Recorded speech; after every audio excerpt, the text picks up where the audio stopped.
It's a new day. This is CBS 12 News This Morning. Hey, good morning. Thank you so much for waking up dark and early with us here on CBS 12 News This Morning. I'm Matt Lincoln. And I'm Stephanie Valderrama in for Sam Kerrigan. We're starting the morning here with storm track meteorologist Lauren Lesky. And Erin. Yeah, very good, Matt. And Erin. Look at you and your gestures. Yeah, Cat 2, so it's been slowly weakening. Might try to go to Cat 3 briefly. At this point, though, you know, we're not going to deal with any changes in terms of the impacts. Really rough beach conditions up and down the entire United States. They're going to be worse probably across parts of the mid-Atlantic states. There's tropical alerts in place for the Outer Banks of North Carolina, Virginia. So it's a coastal event for pretty much everyone. And the good news is what's coming behind it is not as much of a possible threat then as we were talking about yesterday. Yeah, so the storm that's directly behind Erin, and we're going to talk about it throughout the morning, is likely going to just curve out to sea. Great. So we're in good shape for Florida. Let's look right now at the latest on Erin. So we've got a Category 2 hurricane right now. Winds are at 100 miles per hour, so it's been weakening over the past few days. Again, it might re-strengthen back to a Cat 3 briefly by tomorrow, but this is going to continue to move out to sea, becoming a post-tropical system by the weekend. Remaining off the coast, but remember the wind field is incredibly large, so that's why we're going to be dealing with some of those impacts up and down the eastern coast of the United States. We are now sort of on the backside of Erin since the storm itself is off to our northeast. So we're dealing with more of a northwest wind today, some of that wraparound moisture. So we're seeing a few showers off the coastline for us this morning. We will see the chance of a little bit of rain as we go through the day today, not a ton, but the rain is essentially moving in a different direction. But a few little brief downpours are going to be possible. It's also incredibly hot out there today. Temps quickly warming, near 93 degrees in Delray Beach by noon. We do have a heat advisory in effect for Broward, for Palm Beach County, and that also includes Broward and Miami-Dade County. So again, mostly just a coastal event that we're going to be dealing with Erin. Now I want to bring in our Victoria DeCardenas. She's got a look at some of the intense wave activity that's been going on across parts of the coastal Carolinas. Victoria? Yeah, thanks, Lauren. While Erin's impacts are already being felt, this video just into our newsroom shows that beach water rushing in. This is in the Outer Banks. Check out this drone video. This is from Rodanthe, North Carolina. That strong surf coming in. You see those houses on stilts right on the beach as that water is rushing in. Now this video is from the Outer Banks. Another view of it. This is a motel that's right on the beach, that ocean water rushing in.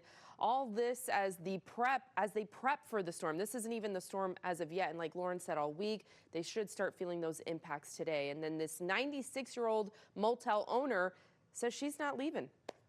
We're getting water over now and it's not even high tide. So I expect it to come through here at high tide today. And we have to take it because, I mean, there's nothing else we can do. Well, Carol has been there since 1955. She says she's done everything she can to prep for the storm. She's been there for every storm. Obviously, that is something we do not recommend. Always follow local guidelines and evacuation orders. And I'll leave you with this satellite image of Hurricane Erin. I'll be tracking this storm alongside Lauren all morning long. Guys. High swells hit along the North Carolina coast tonight as Hurricane Erin passes by. News 12's Elena Laster joins us live now in North Topsail Beach with a look at how things are going there. And Elena, what are you seeing? Abby, conditions really have changed in the past couple hours here. If you take a look this way, the dunes are all the way over here. Just a few hours ago, the waves were all the way up to that line that you can kind of see in the ground there. And now the waves are well past down in the water. The water is way down here. That swell has really slowed down. But the one thing to remember when it comes to these conditions is that we're not the only ones being impacted. So yeah, we do lose some nests, but it's all part of Mother Nature. Hurricane Erin has reached about 245 miles southeast from the North Carolina coast, and the impact is visible. But the high swells are not only causing flooding, they're also washing out turtle nests. Even though they're in their shells, they're porous and they breathe through that shell. So when water comes in, it stops that process. Before Erin's impact, Marie Palmer says they had 18 nests left along her 6-mile stretch of beach. and on Wednesday, one made it out just in time. So the turtles typically are supposed to lay on the dunes, but they don't. We have a lot of what's called escarpment, where it's been eroded out and it goes straight up. She says this makes it hard for the turtles to reach the top of the dunes, causing them to lay their eggs along the edge instead. About one of these a year.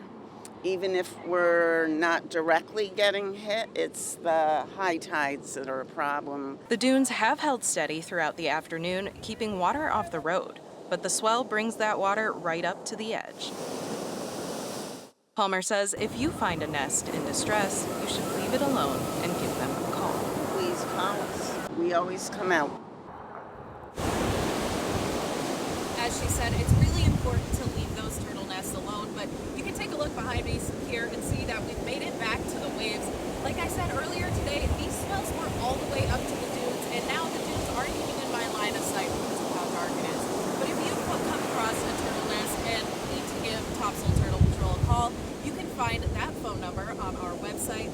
Live in North Topsail Beach, I'm Elena Laster. Busy across the Atlantic Basin right now. We could see our next depression forming right here. Maybe this weekend. Of course, we've got Erin. We'll look at that in a second. We've got this wave in the central Atlantic.